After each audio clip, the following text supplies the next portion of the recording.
আসসালামু আলাইকুম রহমতুল্লাহি বারকাতু। সম্মানিত দর্শক শ্রোতা ভাই ও বোনেরা, আপনারা যেখান থেকে আমার এই ভিডিওটি দেখছেন সকলকে জানাই আন্তরিক মোবারকবাদ এবং ধন্যবাদ। আপনারা দেখতে পাচ্ছেন একটা লেবুর 60টা টুকরা এখানে করা হয়েছে। মূলত এটা একটা লেবু ছিল, একটা লেবুকে 60 টুকরা করে এখানে দেখানো হয়েছে। এখানে আপনারা একটা নাম লেখা দেখতে পাচ্ছেন এখানে, কিন্তু আমি নামটা বলতেছি না, কারণ এটা একটা তদবির করা হয়েছে।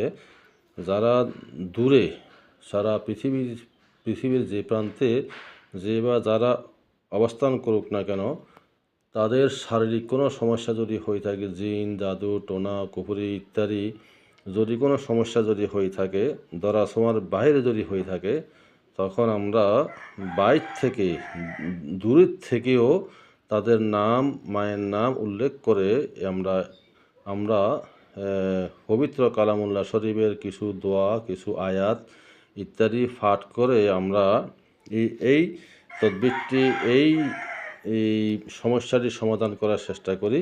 পৃথিবীর যে প্রান্তে থাকুক না কেন, আমরা তার কি সমস্যা হয়েছে এটার থেকে এই একটা আইডিয়া আমরা করতে পারি, কি ও কি জিন জাদুর সমস্যা, নাকি কুফুরি কালামের সমস্যা, নাকি জিনের সমস্যা, নাকি বান্টনার সমস্যা। যাই হোক,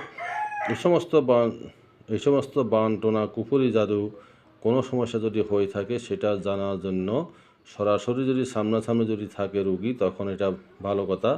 আর রুগী যদি সামনাসামনি যদি না থাকে, তখন দূরে থাকাকালীন সময়ও এই তদবিরের মাধ্যমে তার কি সমস্যা হয়েছে এটা অতি সহজে জানা যায়। তবে কি তদবির, এটা লম্বা চড়া বলতে গেলে অন্তত 10-15 মিনিট সময়ের প্রয়োজন আছে, কিন্তু আমি সেদিকে যাচ্ছি না। তবে গতকালকে আমি একটা রোগীর সমস্যা কি, এই সমস্যাটা জানার জন্য এই তদবিরের এই কাজটি আমি সম্পাদন করার পরে এখনও এই লেবুটি এখনও আমি ফেলি নাই। এখন আমি পানিতে ফেলে দিব। তবে পানিতে ফেলার আগে আমি শুধুমাত্র সকলের অবগতির জন্য এটা এই ভিডিও আকারে আপনাদেরকে দেখাচ্ছি যে, দূরে কোনো ব্যক্তি যদি অসুস্থতা যদি হয়ে থাকে, কিন্তু ডাক্তারি কবিরাজি কোনো চিকিৎসা যদি ভালো ফলাফল যদি না পায়, তখন জাদু বান টোনা জিন কুফুরি ইত্যাদি কোনো সমস্যা আছে কিনা সেটা জানার জন্য এই তদবিরের মাধ্যমে আমরা সেটা আমরা নির্ণয় করে থাকি।